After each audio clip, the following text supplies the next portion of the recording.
To hear captains of the cruise ship industry tell it, their fleets are on course toward ever more lucrative waters. Time for us to sail away. Behold the Edge, Celebrity Cruises' brand new billion-dollar baby. Yup, that's what it costs to build a cruise ship these days, often even more. 30 million people are expected to go on cruises in 2019, up more than 12 million from a decade ago. And we're still just scratching the surface. Richard Fain, chairman and CEO of Royal Caribbean, Celebrity's parent company, knows a growth industry when he sees one. In the United States, for example, only about 3% of Americans take a cruise in a given year. And if you go to Europe, it's less than half that level. If you go to Asia, it's a fraction of even that level. Royal Caribbean's Symphony of the Seas is the world's largest cruise ship at the moment. Capacity, more than 6,600 passengers, 2,200 crew. It's 5 times the size of the Titanic. Together, the big three, Royal Caribbean, Carnival, and Norwegian, carry nearly 80% of the world's cruise ship passengers. We currently have 18 new ships on order. The competition between them has been like an arms race, in which size matters. So back in the 70s, the concept was, let's design a ship that's essentially like a yacht.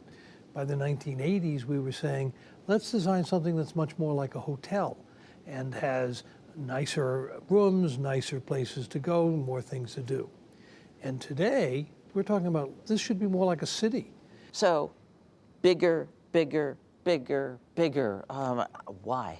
The larger ship gives us some economy of scale. We could just take it in as more profit, but then we weren't giving them anything new. And new is the name of the game.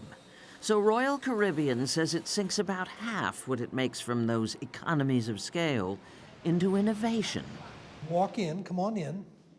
Welcome to the cave. Computer-aided virtual environment. This is hundreds of individual drawings brought together as one vision.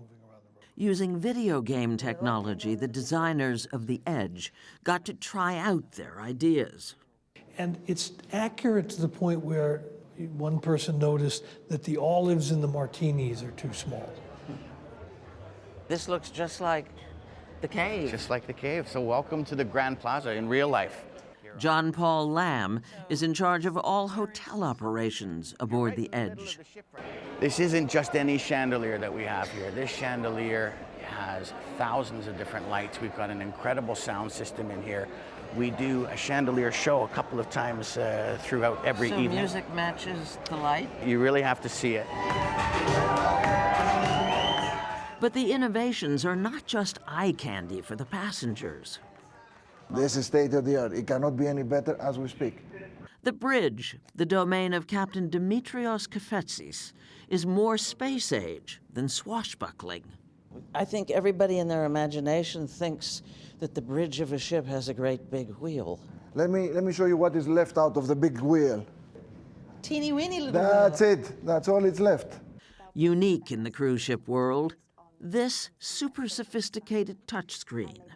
We can layer on the safety plan and you can see all of the different muster stations. This is the superhighway of the ship. We call this the I-95. Ever wonder what goes on below the passenger decks? And it goes all the way from the aft of the ship, the very back of the ship, all the way to the tip.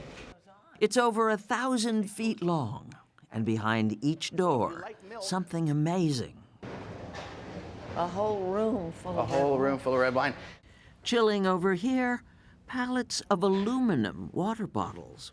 So when we launched Edge, we made a commitment that we were going to eliminate all single-use plastics on board. In an industry not known for environmental responsibility, the Edge has its own recycling operation. There's a sewage treatment plant on board, too. But what attracts passengers is that next big thing. This is a first. There is no ship in the world that has put a platform on the side. The magic carpet. A 90-ton platform that levitates up and down the side of the ship. We can take it all the way up to deck 16. We can bring it down here to deck 5, or we can take it right down to deck 1. You're on the edge of the edge. You're always looking at the ocean. That's what makes the ship special in the design. Not a bad place to watch the sunset.